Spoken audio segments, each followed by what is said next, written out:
Hey guys, SickMotion here with the patch 5.16 notes review. It's the Juggernaut patch. This is actually my second take at doing this. I did this entire video, kind of. I had it on preview mode on my recorder program, and I didn't realize that until I did the entire video. It took about 40 minutes to do this video because it was a super long patch. There's a lot of changes. The Juggernaut changes are big. There's new items, item changes, ton of item changes, ton of champion changes. It's a really big patch. So basically, I've rehearsed this already once, so I should be able to maybe do it quicker than that. Hopefully, we'll see where it ends up going out. So the Juggernauts. I'm gonna skip through all of that. Basically, they made the champions so they are really tanky, have a lot of health but do a lot of damage, but they're pretty clunky to actually get into range to do the damage. One of the big changes that they made on all of them are, well, at least Darius, Mord, and Garen, is they increased the attack range, the basic attack range. So it's really helpful. If you've ever played a melee matchup, having that increased attack range is extremely helpful. So it helps you fight in minion waves, helps you CS in minion waves, just everything. So that's great. Basically, Darius, for the stats, they gave him more damage, armor, and tankiness to scaling, and they totally gutted his attack speed, so much so that it feels clunky playing him with how low his attack speed is. It's super hard to stack your passive because your Q has the delay on it, which I'll talk about, and your auto attacks take like 3 years to go out, and you have to get to 5 stacks. However, if you do get to 5 stacks, you will gain Blood Rage now, which makes it so you have your 5 stacks of your bleed, so your ult does a lot of damage, your bleed's doing a lot of damage, but you'll also gain bonus attack damage now, 200 damage at level 18, 40 to 200 scaling throughout the game. That's a huge boost, and also anyone that you auto or anyone that you hit with your blade of your Q will instantly gain 5 stacks of your passive, so that you'll have that penta potential. You don't have to stack up your bleed again, because chances are if you've stacked up your bleed once, you're never going to ever do it again with how low your attack speed is anyway.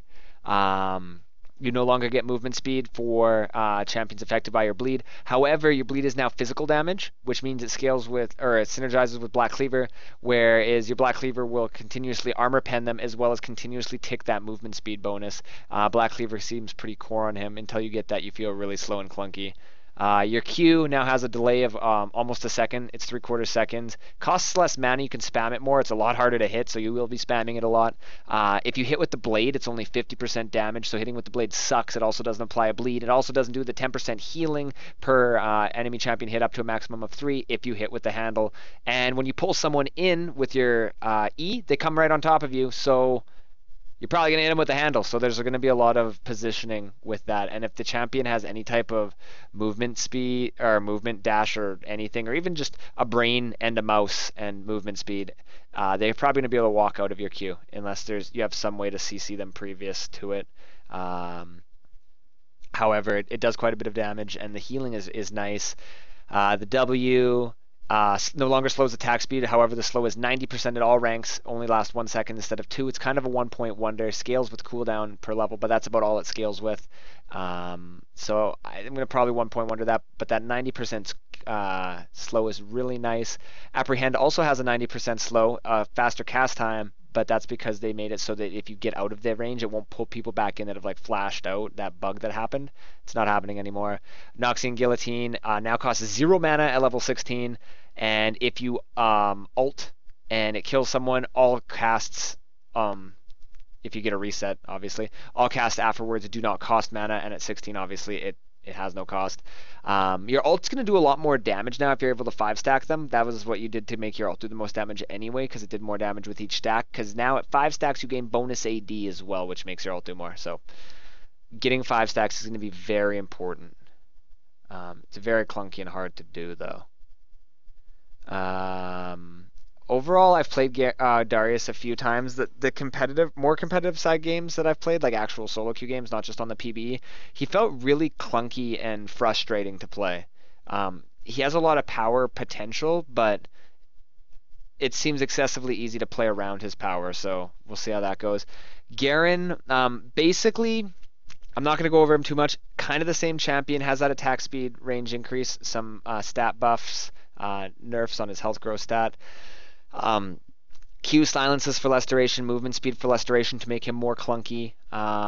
his W is exactly what it used to be a while ago, where now it passively gives armor and magic resist for farming or killing champions, up to 30 uh, armor and magic resistance, and that you can get up to 30 right at level 1. You don't have to level it up to get that. The spin now scales with how many times it ticks, or how many ticks of damage it does based on your level. Each tick of damage will also scale with the level of the spin. So later on in the game, you're ticking up to 10 times, which is quite a few, and that's really important when you go down to your ult, because your ultimate will tick 1% of their max health as true damage if they're the villain. What the villain is the enemy champion who's killed someone on your team most recently. The most recent kill will be the villain. You got to kill the villain. It's your job. Being Garen, 1% max health. If you get the full tick off, that's 10% of their max health. That's a lot of damage. And then your ult, if they're the villain, will now do true damage. So his ult feels kind of useful. Another thing about Judgment is it deals a 33% increased damage when striking a single target. So if they face check you into the bush, they're going to take a lot of damage. Skarner, originally, I've had many comments about him on stream that I've done myself, that I said Skarner's probably not going to be that good. They're ruining Skarner, RIP Skarner, it's his funeral type thing. After seeing the numbers on this rework, as well as him in a few games, he's very strong. He has a different playstyle, but just the raw numbers are very strong, and the raw potential is crazy. And he's still pretty fast. He's not as clunky as the other Juggernauts. You'll see passive Crystal Spires. That's what your passive is. You'll see them across the map. There's 2 in the enemy, 2 in your own, and 2 in the river. Jungle is what I was talking about, enemy in your own. While in these, you have to capture them. It's kind of like Dominion. The joke I saw was no one plays Dominion, so Riot made it Skarner's passive. It's kind of funny. 150% attack speed at level 18, scales with level, and 100 movement speed from any level while you're standing in there if it's capped.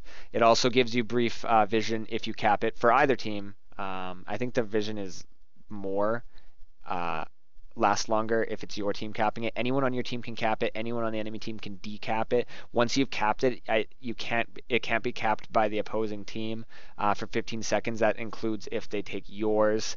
So it's going to be really important to have these, because there's one on Dragon and one on Baron. These are going to be really important there. You gain 3% of your max mana while in it, so you're going to always kind of be topped off on mana, hopefully, just by doing one camp, the camp that's in the crystal thing. Your Q now scales with cooldown per level, so it goes down to 2.5. That's before 40% CDR theoretically if you got that, and it still takes down by 1 second every time you hit a champion. You have 150% attack speed in your thing. You're going to be hitting champions very quickly. You're spamming this Q excessively fast when you're in your area, as well as when you're out of your area. You're still spamming it really quickly if you have that CDR. It costs a lot less. You'll be spamming it more, so that's nice. It now scales with total attack damage ratio. If it's charged, it's going to be doing 0.9 of your total AD once it's at level 5. Still does magic and physical damage, but the damage calculation is 0.9 of your total AD. That's pretty high. It does quarter second per attack on monsters in the jungle now, rather than half. That's because in the jungle, you're going to be standing on the spires uncontested really easily, so you're going to be attacking really quickly. So it'd be really broken if you were able to just spam your Q like twice a second because you're attacking that quick. His W got the gigantic, most huge nerf, or I mean, not nerf, buff it could have ever asked for. It's probably going to be toned down, I'm guessing, because if you look at it right now, it used to be, cancel out the AP ratio because it still has the same one. It used to be 300 shield, flat, that doesn't scale. Now it scales with the percentage of your maximum health. So 16 max health at max level of shield. If you have 2,000 health and you're really squishy, that's still more. That's 320. If you have 4,000 health, that's 640. 3 to 4,000. 4,000 is probably like the higher end of that, but you'll be having 480 to 640 health, between 3 and 4k health on your shield. That's huge. That's just a gigantic buff. The Fracture is now his old passive. The Fracture will apply those crystal energy stacks. You don't have to 3-stack. You just hit it once after, and it slows them, so then it's easier to get up to them. You hit them with an auto after that, same way as passive used to work, and it stuns them for a second and does bonus physical damage. The missile speed decreases for each champion hit. Kind of cool if crystallizing enemies with fracture and impale grants Skarner crystal charge. So for the duration of your ult, you're going to be moving at 100 extra movement speed if you ult someone that you've hit with your E. So you're going to be able to abduct them very easily. If someone gets hit by that, you're going to have to make sure that when Skarner ults that person, if it's an opposing Skarner, that you CC Skarner so he doesn't drag the enemy like 5 maps away in that time with that extra 100 movement speed. It's going to be great as a Skarner player. It's really hard to play Skarner right now, though. He's banned every single game once people realized how strong he was, which didn't take very long. And the ult costs 100 mana at all ranks, so it doesn't scale up in mana cost, which is nice. Cooldown is now higher at low levels, at level 1, same at level 2, shorter at level 3. It now does less magic damage. The magic damage on it was always wimpy. The big thing here is it does 100% of your total attack damage. Sorry, I'm really tired here. 100% of your total attack damage at the beginning and the end of the spell. So notice the theme here. A lot of attack damage scaling on this champion now. The damage is really, really crazy. It no longer deals extra damage to units affected by Crystal Venom because it does the super ultra Candy Van abduction. Mordekaiser. I'm not going to go over the Mord change that much, even though it's probably the most unique and crazy one. I will go over it. It's just I don't understand it enough, and not very many people have been playing it enough for me to like base opinions or stuff on it. Let's just say I think it's interesting. It's going to be interesting to see how it plays out. His movement speed is gutter now. It got gutted. It's 15 less. Higher base attack damage though, higher base health growth stat, lower base health, just more damage pretty much across the board. And his attack range is now 200 instead of 125. So you're really slow, but you don't have to get as close to auto them, which is going to be a huge quality of life, especially when they kind of plan to put him bot lane.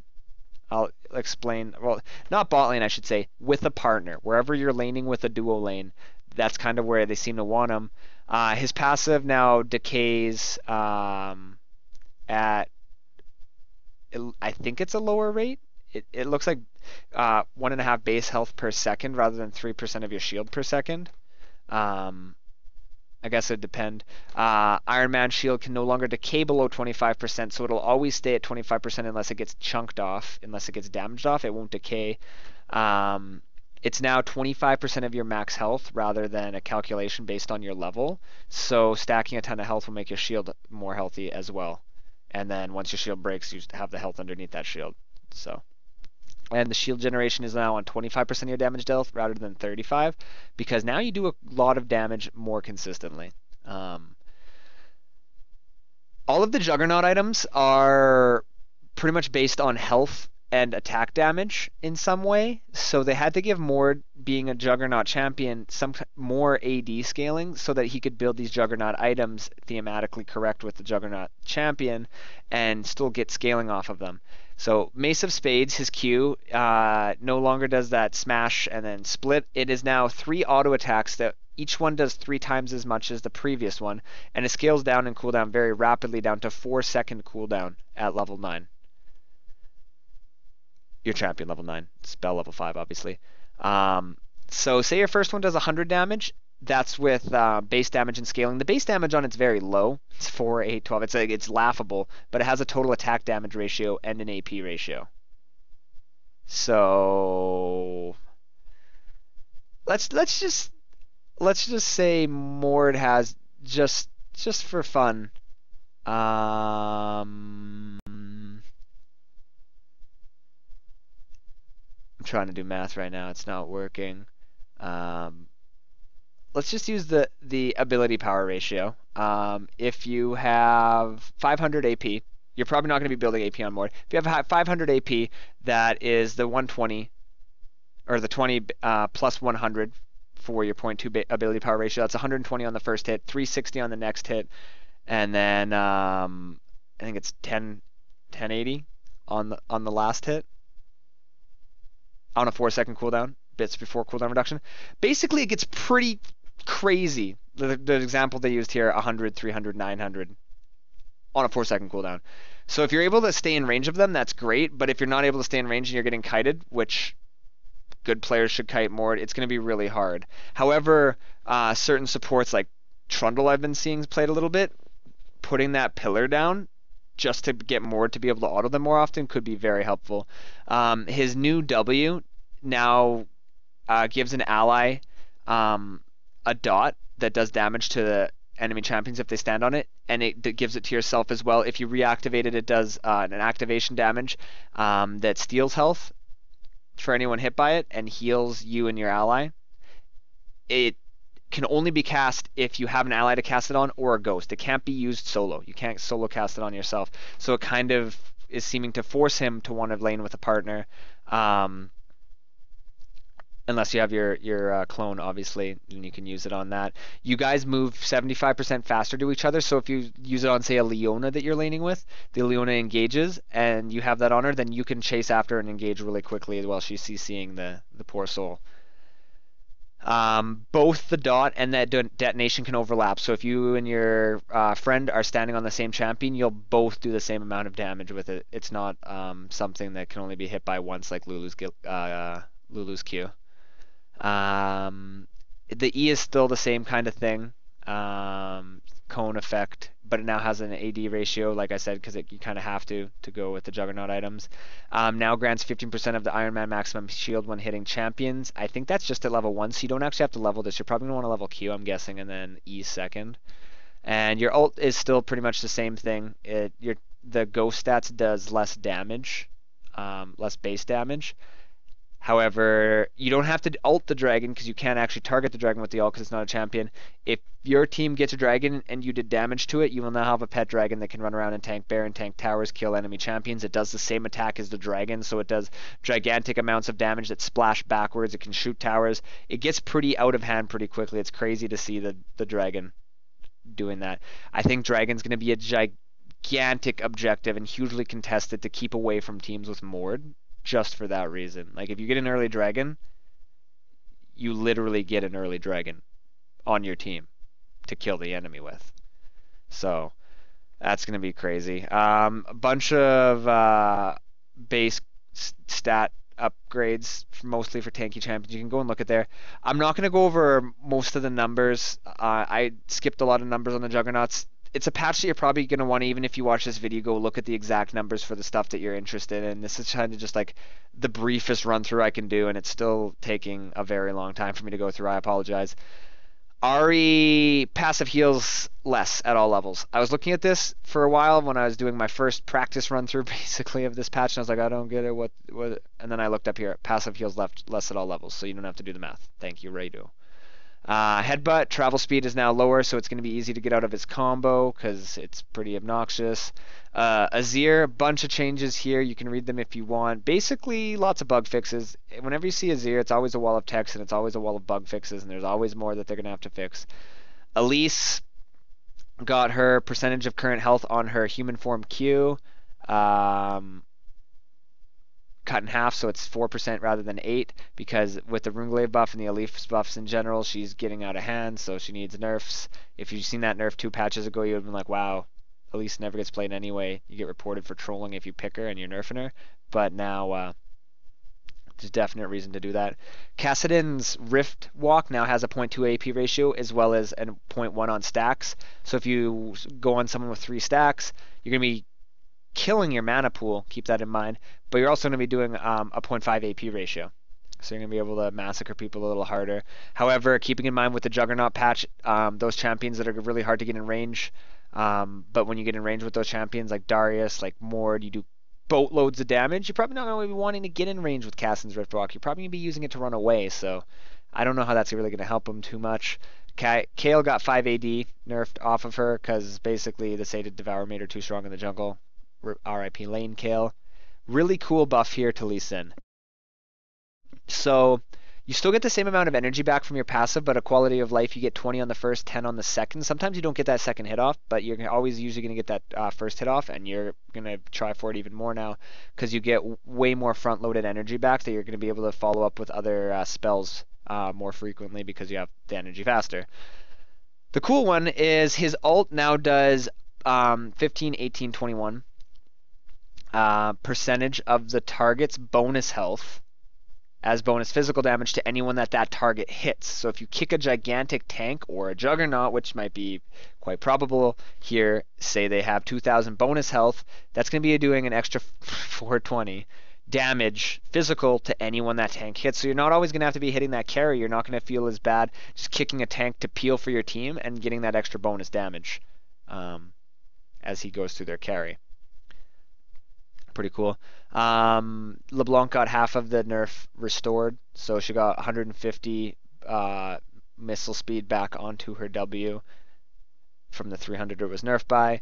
Lissandra, pretty cool change here. Self-casting Frozen Tomb now heals you for the ratios described here. So if you ult yourself, it still does the same amount of damage as ulting someone else. It just doesn't stun them. It just stasises you. And then if you went into the stasis like with a dot that was going to kill you and it would have killed you even after you got out of stasis, you'll now heal, so maybe you'll be okay. I think that's a fun change because she got nerfed really, really hard with her Q that no one ever wants to play her ever again. So maybe people will start playing her a little more frequently. Pretty big buff to Lucian here. Light Slinger now always does 100% damage to minions, so it's easier to farm with. The way it prioritizes lower health minions as well will be nice. But it also has... it used to be a 0.5 AD ratio to champions at level 13. The AD ratio itself still scales based on the game, but it'll scale up to 0.6 rather than 0.5. So that's a 0.1 AD ratio for an AD carry. Still pretty high. Definite buff. The movement speed on his W is now higher. The duration of the movement speed is lower. However, so you get a burst of movement speed for a shorter period. However, your allies can proc it now too. So if you hit someone with your W and your ally hits them, then you gain movement speed, which is pretty cool. They can help you help yourself. And it also costs less mana. Big change to Nasus. Actually, it doesn't look that big, but it's a huge quality of life change that I'm pretty sure they've been worried about trying for a while. 25 extra range on his Q. It'll help him farm in lane nicer. A little bit out of harassment range, especially of other melee characters, as well as it'll help him get into auto and then auto reset with the Q because you get that extra bonus range, whether it's on a champion or a minion. In my opinion, this is a gigantic buff to Nami. I think it's going to make her really strong. Her movement speed on her passive is now increased by 20. The AP ratio is also increased, so if you have some AP items, you'll get a little bit of extra bonus from there. But that's 20 movement speed extra that you get with your passive. And now, when you're initiating with your ult and your team's running through your ult to chase down the enemy champions that are running away from your team and the ult, your champions that are in it getting your passive will be gaining double the movement speed that they originally got from your passive. And now, since it's 40 from 60, rather than getting 40 before this patch, they're going to be getting 120 going through that ult. That's going to make initiations far scarier from Nami and give her a really big initiation role on the team. Rammus does more damage with his defensive ball curl. Rumble got nerfed. His cooldown on his ult is longer. It now starts 150 units closer to your cursor. So that's a nerf to its max move speed, but it's kind of a buff to the quality of life of using it.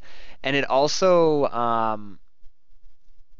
seems like they made it the targeting on the ult if you're using Smartcast easier. When I played Rumble today, it seemed like it was a little easier. I'm not too sure. Don't quote me on that. Tom Kench now prioritizes champions over minions, which is helpful. If you're trying, you 3-stack someone and then you eat a minion. It's always brutal. Enemies regurgitated now stunned for 2.5 seconds. Or sorry, 2.5 seconds. That'd be ridiculous. A quarter second, which makes it easier to hit your tongue right after you spit them out. As well as I think I seen once I regurgitated someone and they Zhonya'd right as I was regurgitating them, and they didn't take the damage that I think should have killed them because I think they Zhonya'd my W damage. So that'll, if that was a thing, that'll stop that from being a thing. And big nice quality of life and just buff in general. Enemies warning particle is now a second later because it used to pretty much show up right when you pressed your ult, right when your teammates saw it. So your teammates would have the same amount of time to react as your opponents, which I think was, it made the ult really hard to use unless you were ulting into like Neverland way like 5 miles behind them, and then it still gives them more time to react. Fixed a Teemo bug where he wasn't being revealed in brush even if he was displaced.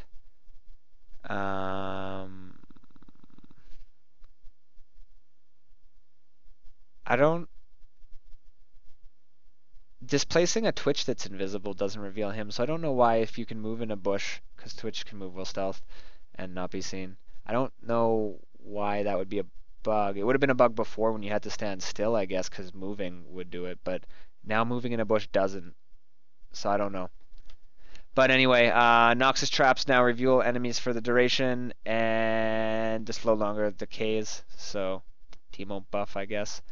Twitch got this is really nice for Twitch. 40 mana less is really helpful in lane when you don't have much mana regen early, or on Twitch in general. And 2 at level 2, 4 at level 3 AD buff to his ultimate while it's active. So just really subtle Twitch buff there, because Twitch hasn't gotten played in forever.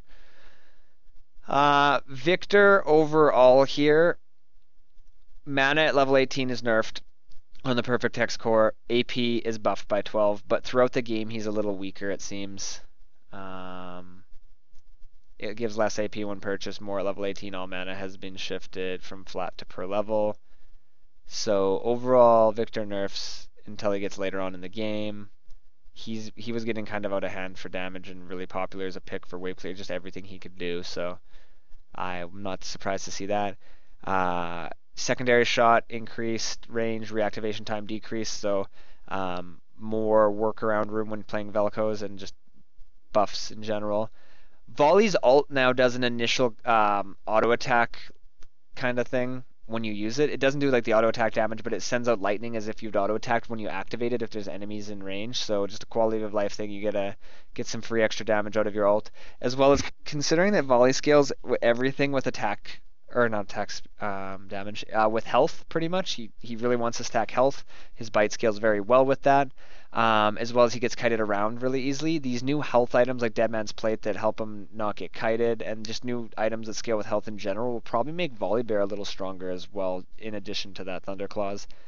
Zac now has 250 increased range, 50 per level, 250 at level 5. On his slingshot, so he's going to be able to launch in even further, and before it was pretty ridiculous. Zed, now they reverted half the nerf. It's 0.5 seconds reactivation time at all ranks rather than 1. With all the juggernauts, it's probably going to be hard to play Zed anyway, so I can see why they might have done that.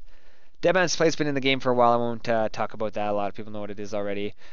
Steric's Gauge. The interesting thing about this is it gives you a shield when you take a certain amount of damage in a certain period of time, not at a certain point like a Hex Drinker where it's at 30%. With that shield, it's an item that gives you AD and health, which is already pretty strong. It gives you base attack damage, 25% increased base attack damage. So items, any Sheen item, like a Sheen or a Trinity Force that scales with percentage of your base attack damage for your next auto, will actually make the Sheen and the Trinity Force proc do more damage. And this is the first time I think that base attack damage has ever been altered in this way to directly synergize with Sheen, which is kind of cool to think of. And also you get that shield that gives you shield for 30% of your max health that decays rapidly and makes you 25% bigger, so you look like you're angry, which is pretty cool. Bit of a survivability thing.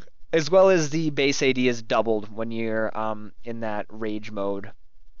So say you have 100 AD, that's your base, or 100 base AD, sorry, at this point in the game.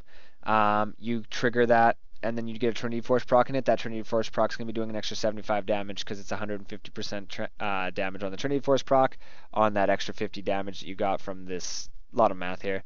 But basically it makes Trinity Force and Sheen more effective. Titanic Hydra is an item that builds out of attunement and health. So it's an alternative to building Ravenous Hydra because there wasn't anything other than that to build out of attunement, which makes it so your auto attacks do extra damage based on your max health. It also gives you a cleave that's a little bit different than the Hydra, but I'm sure you'll see it soon. It also gives the active on it doesn't just instantly cleave the area. it makes it so you have to auto attack, but your next auto attack will be doing a percentage of your max health as bonus, 10% plus 40, in front of your target or behind your target. We're in front of you for the cleave. It'll do that, all of that damage on the cleave, so it'll do that to an entire enemy team, as well as still your base attack damage on the attack. So it ends up being really strong, especially when you get a lot of bonus health. So that'll be cool. I've seen it built a lot already. Even like tank Lee Sin or like health stack Lee Sin, tanky-ish Riven with a cleaver and that item I've seen, and then it's actually worked pretty well. Warmogs has a new passive. It also gives base health regen, which is kind of cool. But the Warmog's new passive, it only works if you have 3,000 health, so you can't just get a Warmog. You kind of need other health items to make this work. But it restores 3% of your max health per second if damage hasn't been taken within 8 seconds. That'll be pretty crazy on champions that like don't have to go back to base that often or don't want to go back to base that often, because you basically have a mini fountain following you as long as you haven't taken damage in 8 seconds. So we'll see how that gets used. I haven't seen that used yet. Bunch of item changes here. I'll just rifle through it. This video is going longer than I was hoping it would, and I even had a chance to practice it. Null Magic Mantle now costs less. Negatron as well costs less. Most of the items they build out of cost the same. Some don't.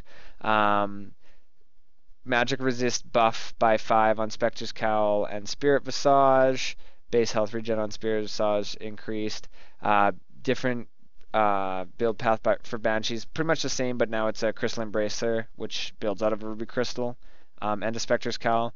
Increased magic resist as well, decreased cost. Aegis no longer gives 15 or 20 magic resist to all nearby units. It gives 15, and it no longer gives bonus health regen.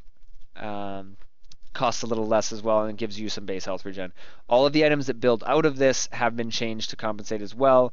The shield on Locket now is a lot higher. You can check the exact ratio here. It's a bigger shield. However, it only lasts for 2 seconds rather than 5, so it's more about using it at the right time rather than just using it in a fight. And if you use it at the right time, you'll be rewarded for a bigger shield. And it is a lot bigger. Just the base shield at max level is 345 instead of 230, and now it's 75 plus 15 per level rather than 50 per plus 10. So the old shield could cap out, I think it was like 460. I think that sounds right. The new shield caps out at 420 plus 270, 690. I think, if my math is right. And sometimes you get 2 lockets if the enemy team has a lot of AP. 690, that's 1380 in just shields per person if everyone gets a locket shield at the right time. But it's going to be hard to make use out of that full shield because it only lasts for 2 seconds. So timing it will be heavily rewarded, but it'll be harder to time. Banner has the same nerf on it that the Aegis got. Raptor's Cloak now gives less movement speed when near turrets. However, the slow doesn't drop off immediately. It decays, so you can chase past turrets a little bit easier. Costs a little more. Base health regen is increased. Any item that builds out of the Raptor's Cloak kind of had the same treatment. Zerat Portal had some stuff changed on it. I never knew how it really worked before. I still don't know how it works now. I've never really looked into this item. Once it comes out of probably being like super sleeper OP and everyone and their dog is building it, I'll probably look into it more, but I always kind of just skip over the Zerat Portal changes. Omwrecker had the same change to because it builds out of Raptor Cloak. Glacial Shroud now costs less, which is nice. And everything other than the Frozen Heart now costs less that build out of it, which is nice. I always build a Glacial Shroud usually first because I like CDR. I really love CDR, so that helps me. However, Warden's Wail costs more. Oh no. Frozen Heart costs 150 more to give you 10 less armor. I still have been building Frozen Heart because I still value that CDR so highly. Thorn Mail, there's an exact ratio, I think, or amount of damage somewhere that someone calculated for it to be better or worse than before that the enemy champion hitting you has to have. But basically, if they have less AD and they're hitting you, they'll be taking more damage, assuming you have higher bonus armor. And if they have more AD, a lot of AD, they'll be taking less damage than old Thornmail. Thornmail costs 200 more, and the reason that you are the damage is changing is because rather than 30% of the damage of the attack. It's now cut in half to 15, but it deals additional damage to a 0.5 or 0.25 armor bonus armor ratio back to the target. So kind of like Rammus's defensive ball curl, just dealing a set amount of damage. But champions like Rammus who go in the defensive ball curl, or other champions that gain bonus armor from abilities, will make the Thornmail actually do more damage with that secondary part. Randuin's now costs less, gives less health though, gives less armor though. For what the stats they nerfed on it and the gold they took off, it kind of got gutted. It's now 4 second slow duration though, so there's no math calculation, just 4 seconds. It's only 35% compared to other items and stuff that's slow for more abilities, obviously. And with the slow stacking thing where you can't stack slows, most slows will be stronger than that, so they will just kind of cancel that out. But if you use it at the right time, it can be really good, especially for peeling. Reduces incoming damage of critical strikes by 10%. So there's a mastery that does this, but this is the first time that there's been a specific crit reducing item in the game. So it'll be interesting to see how that plays out. There's a lot of very specific itemization choices you can be making based on what they've been changing. So it'll be interesting. Health on Cinderhulk is increased initially, but the scaling health is lower, so it won't scale as well, but it'll be stronger early. Righteous Glory costs 100 less, but you lose the Catalyst level up passive when you build it. So although it costs less to make it easier to rush, you might not want to be rushing it because you're going to be losing that Catalyst passive in lane. Assuming you built it for lane, like top lane Maokai or something. Alright, I'm just going to skip through all of this. They changed the minimap on the HUD a little, so I have to redo my overlay, which reminds me that I have to redo my overlay or change it slightly so that it lines up properly. But some more changes that they made with the new HUD, bug fixes and whatnot. We'll just skip over all of that because we've already used way more time than we were supposed to. And new skins, the Arcade Riven and Blitzcrank skin are all really cool. The Academy skins kind of just look like they were thrown in there, and I don't think they're very fun ideas, but the arcade ones I definitely really do like. But other than that, I'm going to end it there. That took way longer than I was hoping it would, even though I had the practice. I shaved off like a minute, so wow. Great job. Great practice. Anyway, guys, thank you for watching. I'm sorry if you watched this entire thing because that was very long. I'm sorry for making it that long. As always, my social media as well as my stream link are in the description if you're new to the YouTube channel. If you found this helpful, hit the like button. If you enjoyed it and you're new, hit the subscribe button. Thank you very much for watching, guys. Have a great day. I hope it gets better after sitting through that entire video. If you did, my condolences once again. And other than that, like I said, have a great day. Take it easy. We'll see you next time.